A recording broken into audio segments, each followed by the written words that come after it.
Hi, everyone, and welcome to another episode of our transatlantic conversation. For nearly 3 years, we've enjoyed the privilege of hosting Association Transformation for the international membership community. Over nearly 40 hours and 70 plus episodes, we've hosted more than 100 guests from the UK, the USA, Australia, South Africa, and many points in between. Regular listeners will know that over the years, we've covered a huge variety of topics, from change management, leadership relationships, and 4-day weeks, to financial strategy, income generation, and modern governance practice. And of course, who could possibly forget the unicorns and the puppy dogs episode? We really hope you enjoy every episode, and while we will always make our content freely available, remember, subscribe wherever you get your favorite pods. If you would like to lend us your support, you can do so by subscribing to the pod from as little as $5 a month. Now, hopefully it goes without saying that Elisa and I and the whole Association Transformation production team will appreciate your generosity and your ongoing support. To subscribe, visit patreon.com/Association Transformation and choose the monthly subscription level that suits you best. That's Patreon, patreon.com/Association Transformation. And remember, whatever you're up to today, put your members and your mission first. Enjoy the pod.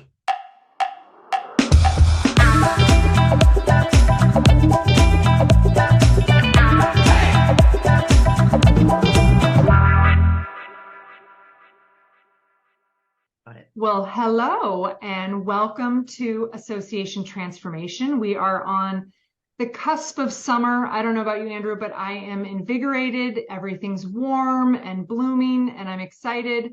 And I'm very excited about our guest today. How are you? You're usually grumpy and dragging, so how are you? I'm all right. Yeah, I'm usually what? Sorry, drunken, but I'm usually what? I said grumpy. I don't know what you're drinking, but you're usually grumpy. So I want to give some special attention to your wellness and mental health. I'm really well, thanks. I'm really, really well. Oh, good. It's summer. I love this time of year, the long days. Yeah, I'm good. I'm really well. In fact, we've not actually recorded together since about 5 episodes ago. I know, I miss you. I miss you too. You did too, then I did too. So it's nice that we've got the team back together again. We're reunited. Yes. We reunited. Yes. Well, as much as we kind of jab and tease, I think we're a pretty good team. Yeah, we're teasing. Yeah, okay, let's go with that. Yeah, okay. Okay. I see there's still some open wounds. All right, but seriously, we're here for an important reason. Coming out of these COVID years, and as technology continues to really rapidly outpace us, I think we've seen the power of the digital environment for learning and engagement. And I don't know about you, but I see people who get it and people who absolutely do not get it. And we have kind of an expert soothsayer in all things digital learning. And I'm excited to have Joanne Jacobs with us today. Hi, Joanne. How are you? I'm very well, thank you. And it is winter here. Just saying, I'm in Australia and we are in winter and it's -2 degrees right now. Just saying. I think you must be using a different measure because I reckon winter in Australia is like summer in the UK. So, well, that is true. Maybe -2 is correct, actually. -2 is pretty bad. Most of the rest of Australia, I'm in Tasmania, so most of the northern part of Australia is pretty hot all year round anyway. If you go to Darwin, it's sort of 33 degrees every day anyway. So, yeah, doesn't make any difference summer or winter. So, but yes, no, I'm afraid that where I am, we have genuine winter. So it is chilly here. Well, sorry to rub our summers in your Tasmanian face. We apologize, but okay.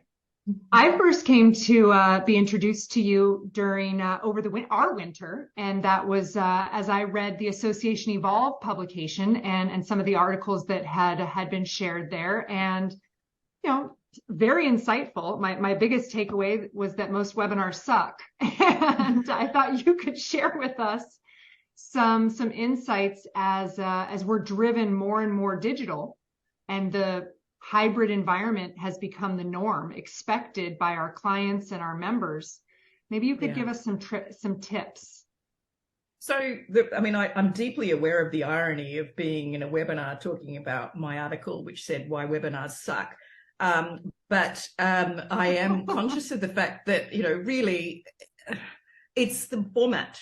It's the format that is wrong most of the time. And I think that when we are physically present in each other's space and we're having sessions either as, directors of associations or as participants in membership organizations, we always do things together. Now, when we're physically present and we go to a seminar or something like that, you can read the room much more easily. There's a sound that happens inside of a room. There is a buzz that occurs even when you are doing a panel style event. And there's much more interaction between the audience and the people on the stage. But the nature of these kinds of online spaces is that you can't actually allow that noise factor in the call because it disrupts the way that you engage. So it's often, as I've said in this article, it's often the platform that's wrong. What we really should be doing is thinking about using platforms that enable people to participate in different ways, because we can't mimic that real room experience, not yet anyway, although the metaverse promises that, this kind of virtual reality deception, here we go, virtual reality perception, depth perception, is going to actually overcome that, because there is something in the brain, there is something that is really specific about depth perception and memory. So when you are physically in a space, you remember where you are in that space. You remember how you are physically close to people, and that triggers something in your memory very specific. When you are sitting at a computer, as we are right now, your chances of remembering things are significantly reduced. It's just the nature of the way that we work as humans. So when we have proper adoption of virtual reality, and remember, virtual reality has been around for 20 years. Mm-hmm. But when we have proper adoption of it, that things might change. We might be able to do things more like we do them in real life. But because we don't have that right now, when we're meeting online, we've got to make that online experience engaging, collaborative. Is it? I mean, what you're describing, well, I recognize most of what you're describing. I think it's fascinating, the concept of depth perception linked to memory. That's staggering. That is staggering, actually, and it might explain why I barely remember most of the podcasts we've recorded. But Drew, how dare you? Actually, it is actually a real problem. You will remember bits of podcasts that you've done before, particularly little highlights, but you won't remember how you were when you were with that person necessarily, because you're not sharing that space. And is there something that, actually, before I get into because I was about to kind of just really throw myself into the detail of that particular question, but actually, can we just take a wee step backwards, actually, and I'm just thinking about the wider education environment within the membership, the non-profit, the association world. Education, professional development, training, that's our bread and butter. That's a core part of why our membership entities exist. So, and it's interesting, at least when you were kind of introducing the pod and you said, in a post-pandemic world, I'm paraphrasing, obviously, in a post-pandemic world, we're seeing so much, more, we're exploiting digital education, digital learning experiences in a far more, complex way. I don't agree with that at all. I don't think we're very good at exploiting digital at all. I've missed you. I've so missed you in these contrarian chats. Yeah, well, I don't think it's contrarian. It's my perspective is that what I'm seeing is us trying to pigeonhole a face-to-face, classroom-based environment into, and this is exactly the same as we witnessed when we were going through all that debate about online annual meetings and conferences and everything. It just feels that we've embraced tech and digital simply by trying to shoehorn one model into the parameters of a completely different a completely different learning model. And, I'm going to, this actually, my contrariness is probably why I never get much repeat business. But, it's like, am I being unfair? Because when I see it, I look at many, not everybody, but I look at many education programs, and I look at them and I think, oh, webinars and digital experiences, but I don't feel like I would be experiencing very much at all other than staring at a screen. I would completely 100% agree with you, Andrew. I've seen the most boring, the most inappropriate content delivered via online processes because of the fact that you're shoehorning one experience into another. Recognizing the difference is key to what actually of digital environments is key to actually ensuring you have a much better education program, which is why you need people in real time collaborating on a problem-solving exercise. It is the way to go. Because when you see other people working, the interesting thing is I've actually done this with all sorts of different environments now, but I've done kind of community engagement programs where you actually have to get sort of feedback from people.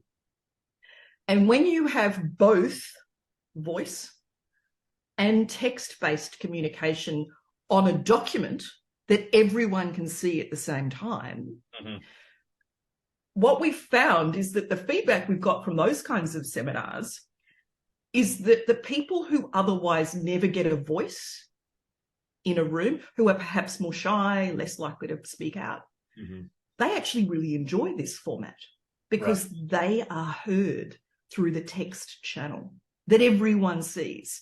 But it has to be that everyone sees it. And the chat-based system on Zoom or, WebEx or whatever system platform you want to do doesn't seem to be enough because not enough people actually have it open. No. Whereas in a document where everyone is working at the same time and you can all see it on screen, it is the focus of the attention. It is a different kind of scenario. So I think we can all agree that, and Andrew used the term shoehorn, I think we can all agree that trying to mimic a live event online without using the right platform won't work. And trying to take content and simply deliver it in the same way without intentional architecture around the experience are a mistake. But over these last few years, people's expectations for their digital experience have also gone up. So, Joe, you obviously have some favorites, and we've used terms like environment and platform. I mean, what are your favorites? What are the ones we should be looking to that could help us offer a dynamic digital experience? Well, the obvious one for document sharing or simultaneous document sharing and document engagement is literally Google. So Google Docs or Google Drive, actually being able to do either using a word oriented document or usually a slides oriented document or a spreadsheet or anything else you wanted to do. You can actually create a spreadsheet in Google that you create as an organization, and then you share it with everybody who has the link. You can also embed those documents in pages, in web pages, and actually ensure that only people who really are legitimate can have a password to get into that web page, which means they can edit that file. That is the easiest thing to do. However, loads and loads of corporate organizations don't allow Google. So you've got to overcome that issue. You can also do Office 365. You can also do lots of different kinds of document sharing platforms. We actually built one because we were so frustrated by what was available on the market, a completely separate platform. But you can just create effectively an interface that will have your virtual conference on one side and a document on the other, and you usually stick the virtual conference in a small strip and you have your document on the other, and you just have everybody looking at each other with small visual cameras, and you have the document in front of you as the actual basis for your interactions.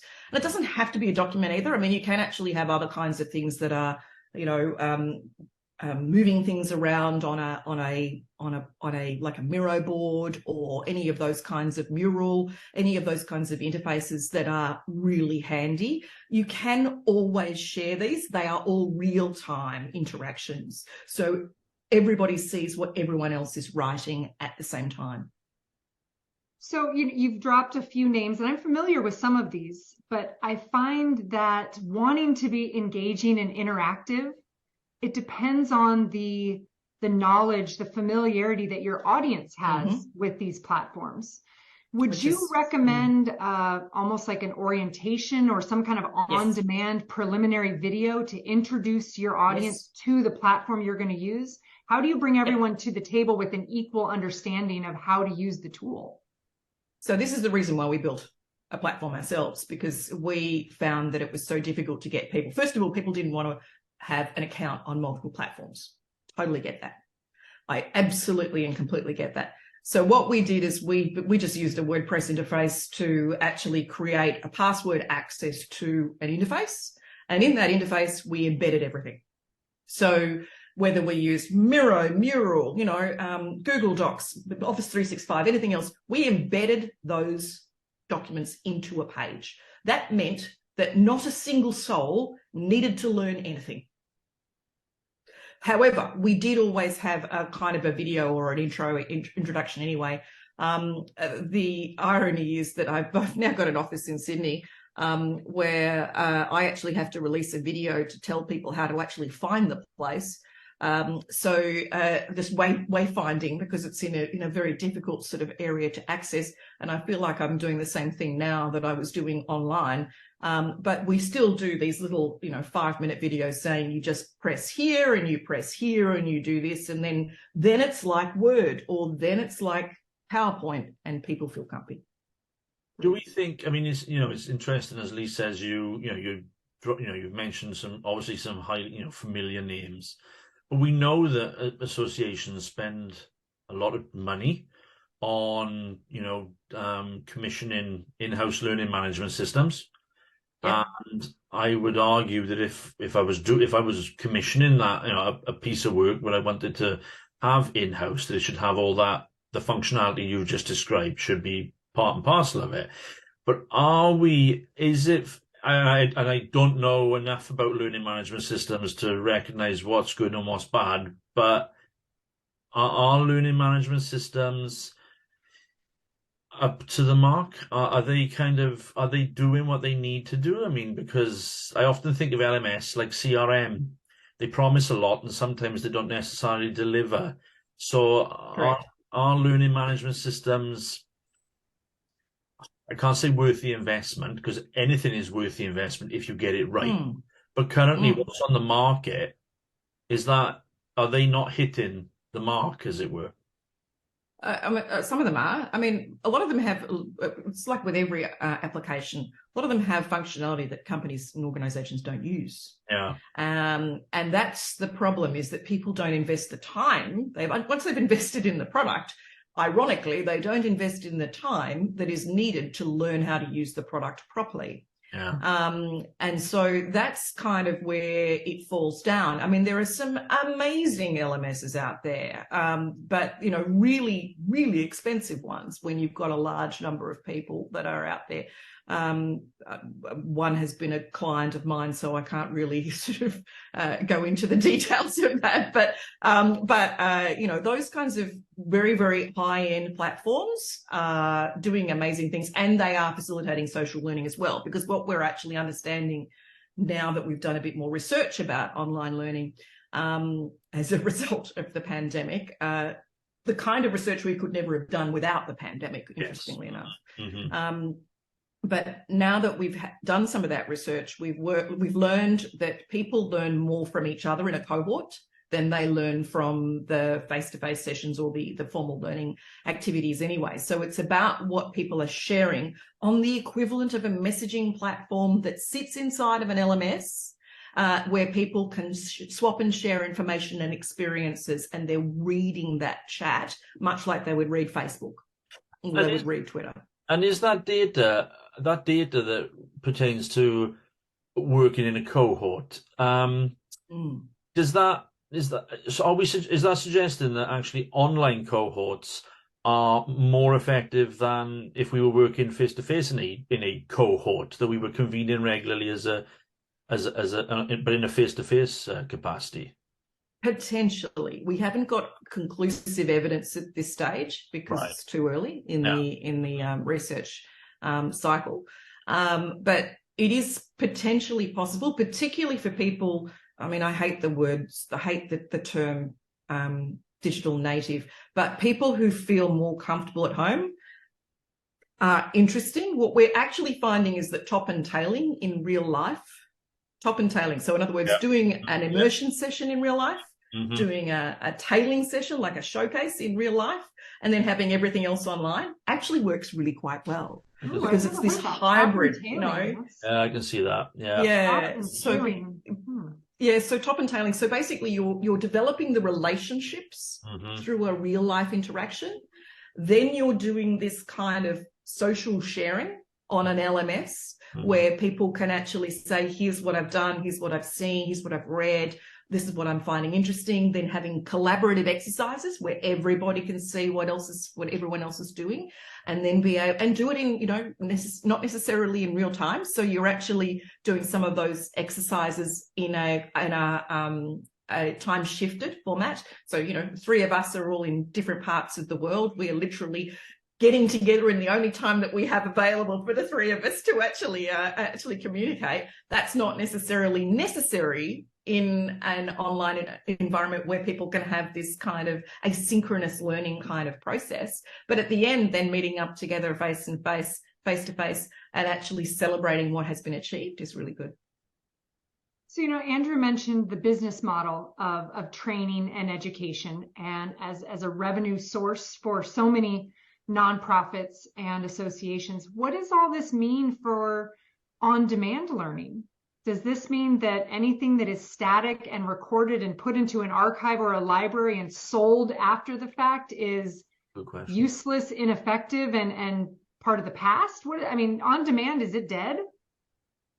I don't think so. I think there'll always be a need for on-demand, partly because of the fact that people will want to do research, or people will want to do deep learning on a subject. Yeah. And much like libraries, I mean, you should think of all of these on-demand resources as what I have sitting behind me here. They are tomes. I've got books in this library that have been here for 25 years, and they're still valuable because I can still, you know, I can pick them off the shelf and get hold of them. The question is whether or not a lot of that online content is adequately referenced and indexed so that it is easy to find.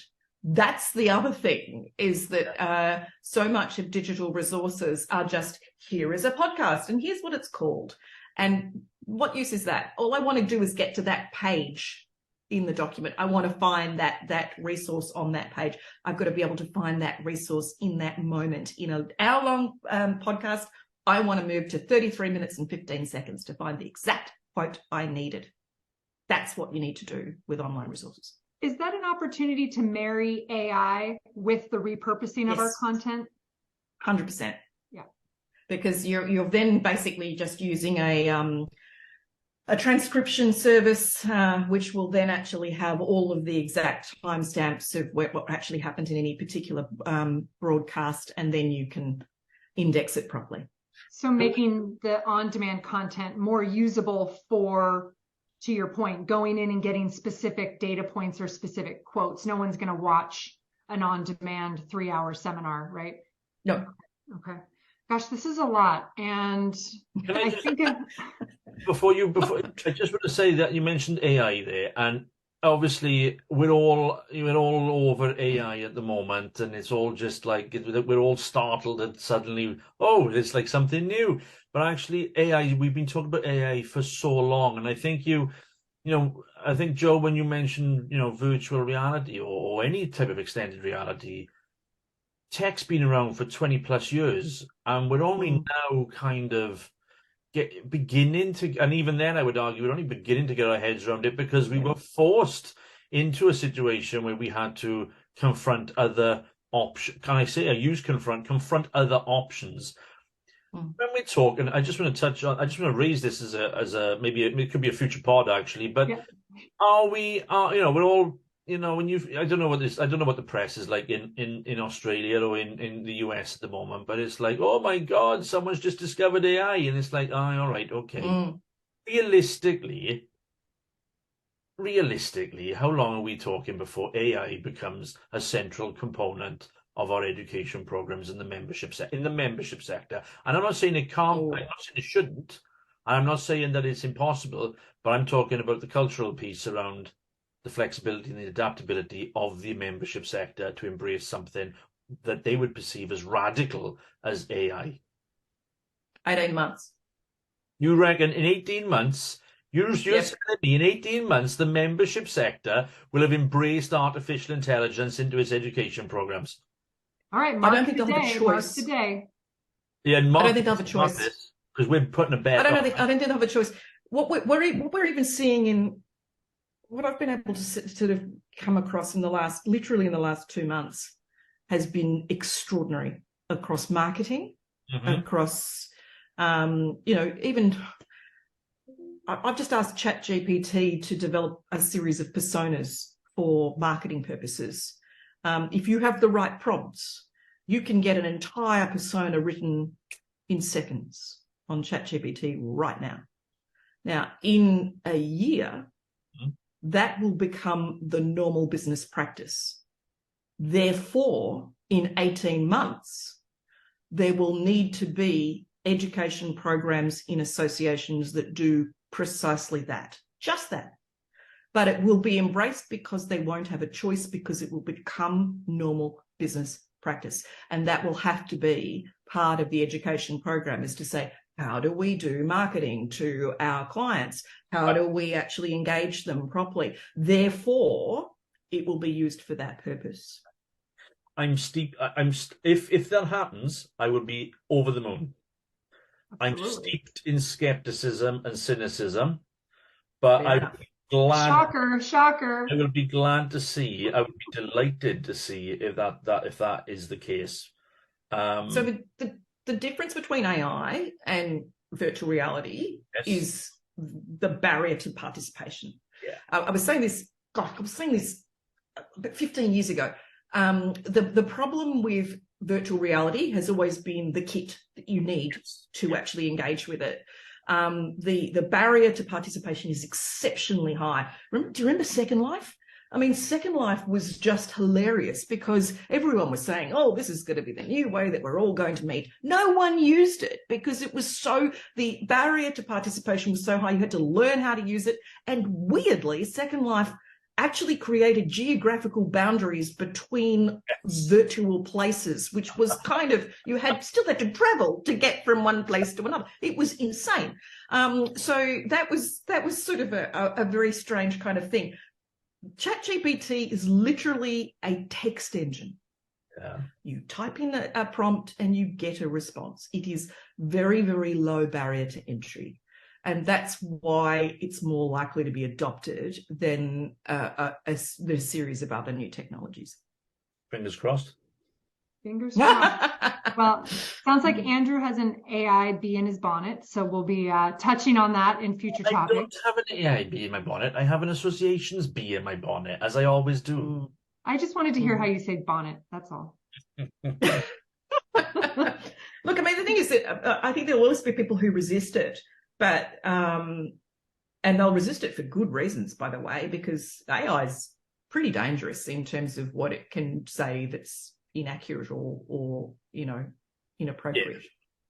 But I think the issue is going to be once this becomes kind of normal, and I'm not astonished by AI, but I am astonished by how fast it is being adopted by various sectors, either for creating blog content for websites, which is just used basically for SEO, for the search engine optimization, or being used for, problem solving, or used for literally kind of the grunt work that a lot of younger members of staff were used to doing as sort of in any organization.